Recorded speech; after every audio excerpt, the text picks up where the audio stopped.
left-hand side has the logical consequences. It's on 11, right? Mm-hmm. And on the right-hand side, you have the punishment aspect. So for logical consequences, it's about teaching, whereas punishment is about control.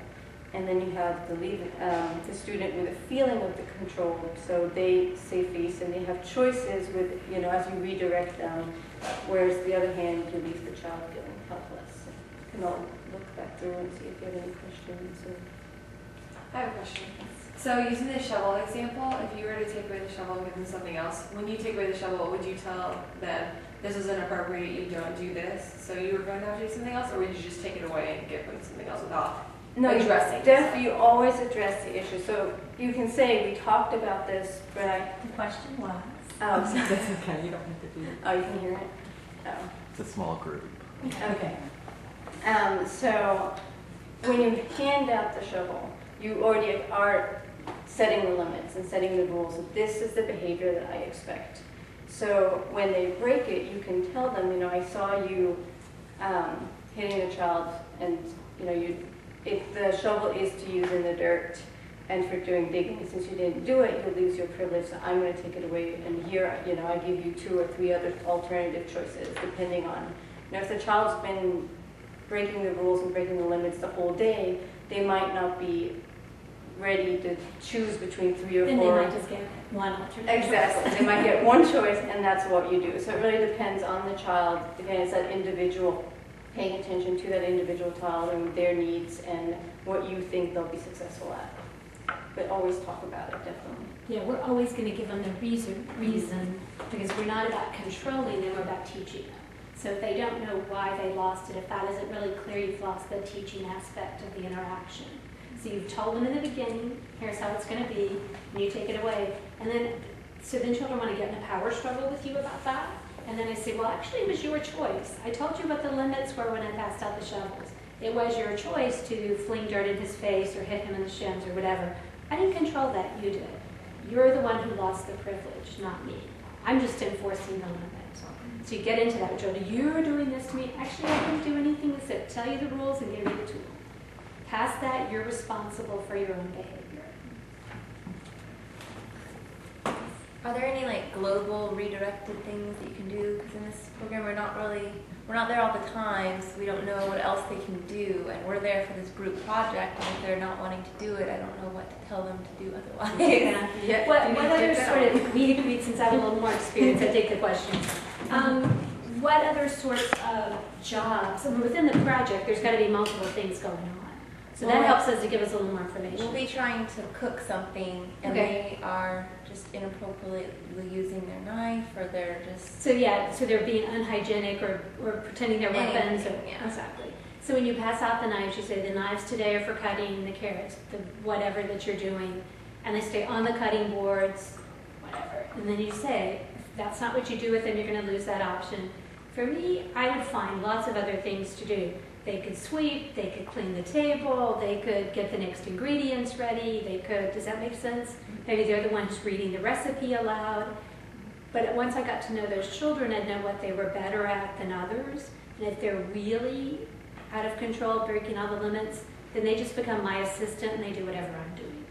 So I might be able to leave you 3 here cutting vegetables for the salad or for the soup or whatever we're making. And maybe you've pushed the limits. So you come with me over to get more things ready and get the aprons or the wipes or the whatever, or maybe you start helping me pack up the things that they're using for the day. So I'm going to find something else for you to keep you busy, because they don't want there to be downtime. That's one of the drawbacks of time out. Once you put them in that chair, there is nothing for them to do.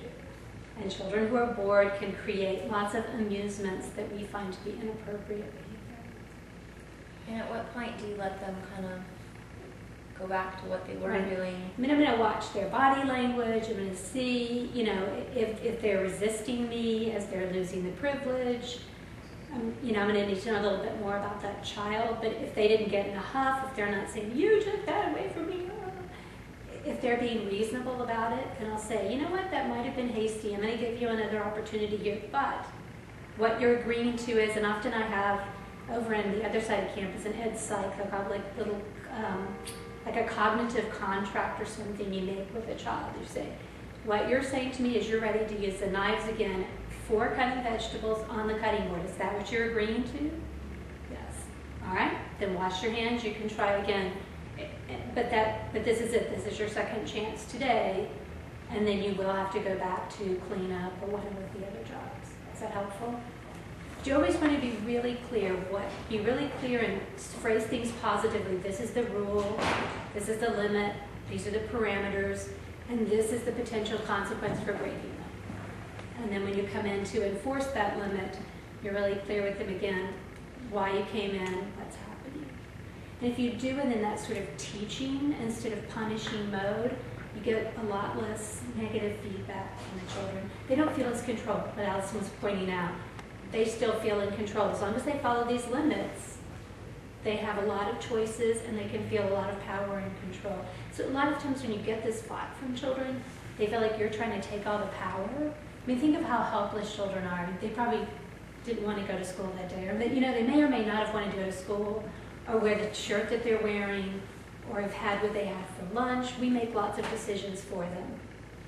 And so anytime I can let them have some choices and decisions and power back, I'm going to give it to them in a reasonable way, then I get a lot less flack on these other issues that I'm not going to bend on. Right? I'm not going to let you hurt each other. I'm not going to let you do this. We had some knives we were using in our dramatic play center recently, and they became swords. They were told the knives are for pretending and for eating. If you use them as weapons, you will lose the knives. Another sword fight. I took the knives and said, I'm putting these in a cabinet. Why am I putting them in the cabinet? Because we had a sword fight. Exactly. Put them in the cabinet, shut the door. The next day was a whole new day, and we tried again. And it happened every day for 4 days in a row, then they lost them for a week. But we didn't start at a week. We started at a reminder and you get another chance. But when that didn't work, you lost them for the day. And it happened every day for 4 days. I feel really tired of saying the same thing every day. It feels like no one is listening to me. Just going to eliminate that as a problem today. You're going. Any other questions about Well, I have a question consequences? because I was working in a program on Friday and we had 3 boys who were inappropriately using knives. And also, they were just very, very distracted. And feed off of each other. Surprising to me so far. And so, I can see, doing that for one individual where you give them choices, but what if there are 3? And So what were you trying to do? What were you well, we using the were knives for? we were cutting vegetables Okay. for. Were any of the vegetables something that you could have broken instead of cut? No, No, probably, you had to have the cutting tools. Well, you could break them. See, I mean, sometimes I'll do that. It's like, you don't Yeah. actually need a knife for that celery. Just crack it, pull this down, and put it in.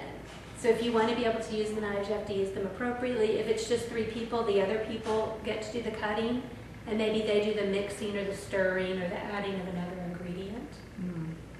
Yes? No? I mean, so I should point out what's happening, what children are doing, that those are sort of developmentally expected behaviors. And especially when you have school-age children who've been in a lot of a really tight schedule without a lot of power or choices all day, then you have to remember coming in there as you're getting them at the end of the day. They've been in this really sort of rigid, structured environment, and at the end of the day, a lot of times they've had enough of that.